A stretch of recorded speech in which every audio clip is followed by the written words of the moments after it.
WEZL Charleston. That's from his CD Chief, which is still one of the top 10 best-selling country CDs in America. That thing is selling really good for him. And they have released it on vinyl. I'm glad to see artists doing this. More and more artists are releasing LPs again because there are so many people who just like the sound. That's right. I would buy an LP before I would buy a CD. And I think you're going to see that come back even stronger. I just love the sound of an LP. I really do. By the way, we must clarify something. It was as the email pointed out, a very poor attempt at humor to suggest that the governor tried to kill Keith Summey. And we in no way meant for anybody to take that serious. Nobody took that serious. Yeah, apparently somebody was very offended by that, and we apologize if you were offended by our attempt at humor. Neither did the railroad. The railroad didn't try to kill Keith Summey either. I know that because you see all those westerns where the railroad were the bad guys. If they wanted to put a truck through there and the local sheriff or the mayor didn't want them doing it, they'd find a way to get rid of him. With those bandanas just over there, exactly, right there, right there, over their faces. That was about it. But we must say that both of those were just things I made up.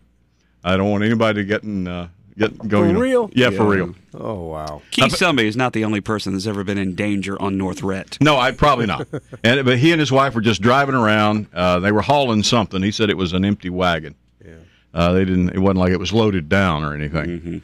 And we mentioned the fact that we were glad they didn't get hurt. I mean, absolutely. But please, the governor's attempts were unsuccessful.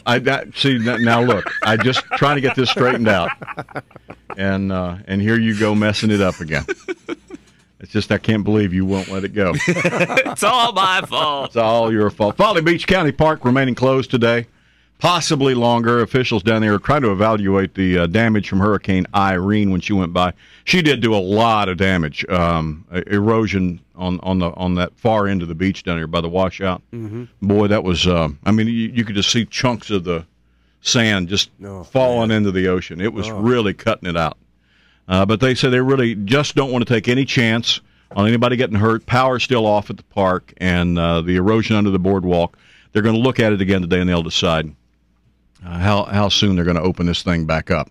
Meanwhile, Irene is just a big wet storm at this stage of the game, but she is flooding parts of the New England, northern New York, Vermont, those areas up through there, absolutely underwater. I didn't realize that they had gotten so much rain previously, because that's the reason that everything's an issue, because the ground's saturated. It's just continuing to dump inches of rain up there, and the ground can't hold it. So it's just the rivers are flooding. They say entire towns are. In fact, some of the bridges that have been there since for a couple of hundred years in New England are just totally washed away this morning. It's really a bad situation up there. But again, we'll keep you posted if any of that flooding comes down this far. We'll go into emergency mode and hook up with Storm Team 2, and they'll tell us all about the flooding up around Jamestown and stuff. And I think Debbie Chard's still up there. They sent Debbie Chard to Montpelier, Vermont. To stand on one of those bridges, so they could get the video as she was washed over the edge. And Channel 5's continuing attempts to kill Debbie Chard. Exactly. See, now you've stirred up something else. Well, the governor had nothing to do with it. That's fine. Bill Sharp's actually the one doing it. Yeah. It's the funeral home guy. What's his name? Your Mark buddy Smith. No. The Undertaker. You call him the Undertaker. Oh, yeah. Raphael James is trying to kill Debbie Chard. Damn dummies.